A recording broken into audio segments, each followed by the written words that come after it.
বিসমিল্লাহির রহমানির রহিম। কিছু কথা বলতে চাই যে যোগাযোগ উপদেষ্টাকে নিয়ে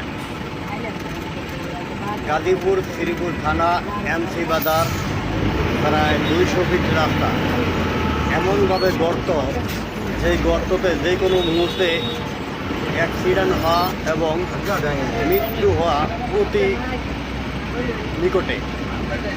দীর্ঘ স্বৈরাচার শেখ হাসিনার আমলেও এই রাস্তাটা ঠিক হয় নাই এবং বর্তমানেও ঠিক হইতেছে না। আমি যোগাযোগ মন্ত্রণালয়কে প্রশ্ন করতে চাই, আপনারা কি এই রাস্তাটা ঠিক করবেন? যে মানুষ মারা গেলে এবং শ্রীপুর পৌরসভা তাও চুপ করে বয়ে দিতে কোনো চিন্তা ভাবনা নাই তাদের। এটা হলো একটা মহাসড়ক, ঢাকা ময়মনসিংহ মহাসড়ক। তাহলে এখান দিয়া